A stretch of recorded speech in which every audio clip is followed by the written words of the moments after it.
Twelfth کے لیے آج کا ہمارا جو کوشچن ہے وہ ہے emergence and role of opposition. Emergence and role of opposition.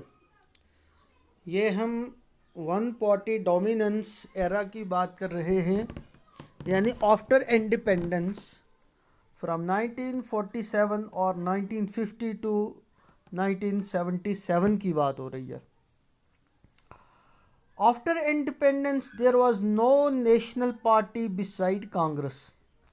یعنی کانگریس کے بغیر انڈیپینڈنس کے بعد کانگریس کے بغیر کوئی نیشنل پارٹی نہیں تھی.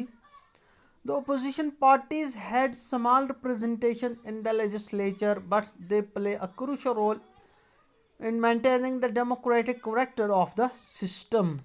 Since opposition had no separate identity, many leaders were left Congress who left Congress failed to mobilize votes. تو اپوزیشن پارٹیز جو تھی چھوٹی چھوٹی پارٹیاں تھیں، ان کی اس لیے سمال ریپرزنٹیشن تھی لیجسلیچر میں، لیکن اس کی وجہ سے ان کی پریزنس کی وجہ سے ان کے ہونے کی وجہ سے حالانکہ وہ چھوٹی پارٹیاں تھیں یا چھوٹی ان کی ریپرزنٹیشن تھی، جو ڈیموکریٹک کریکٹر کا تھا سسٹم کا، جو ڈیموکریٹک کریکٹر تھا وہ مینٹین رہا. ٹھیک ہے.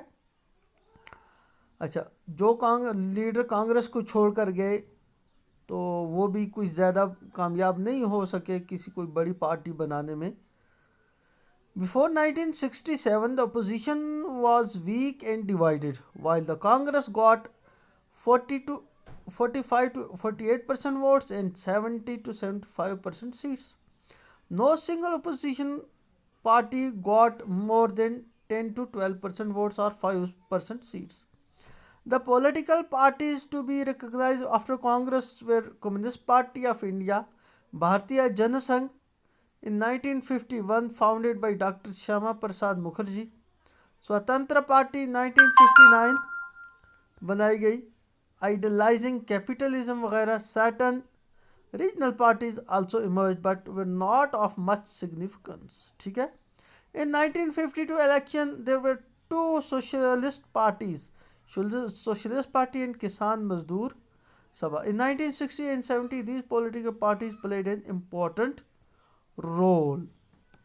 اچھا 67 تک ٹھیک ہے اپوزیشن جو تھی وہ ویک تھی، ڈیوائیڈڈ تھی، لیکن 67 میں تھوڑا سا وہ الٹ پھیر ہوا اور 8 سٹیٹس میں جو کانگریس کی گورنمنٹ تھی اس کو کیا ہوا، گر گئی، یا دوسری پارٹیز نے وہ بنائی تو یا کولیشن گورنمنٹ بنی. تو تب تک کانگریس کو 70 سے 75% سیٹیں ملتی تھیں، 45-48% ووٹ ملتے تھے، جبکہ جو دوسری پارٹیاں تھیں جیسے کمیونسٹ پارٹی آف انڈیا وغیرہ جو تھی تو اس کو 10-12% ووٹ ملتے تھے اور سیٹیں بہت تھوڑی ملتی تھی. ٹھیک ہے نا. تو اب جو اس وقت تو امپورٹنٹ پارٹی تھی وہ تھی کمیونسٹ پارٹی آف انڈیا، بھارتیہ جن سنگھ، اور اس طرح پھر تھی سوتنتر پارٹی، پھر تھی سوشلسٹ پارٹی. تو یہ کچھ پارٹیاں تھیں. اب ان کا رول کیا تھا؟ they were helpful in maintaining the democratic character of the system. یہ ہے رول. یہ کیا ہے؟ یہ رول ان کا ہے کہ ایک تو انہوں نے ڈیموکریٹک کریکٹر کو مینٹین کیا. they offered a sustained but principal criticism of the government of the program of the Congress Party. اور اصولوں پر مبنی انہوں نے کرٹیسزم کانگریس پارٹی کا کیا. ruling party they kept ruling party under check and helped in changing the balance of power within the Congress.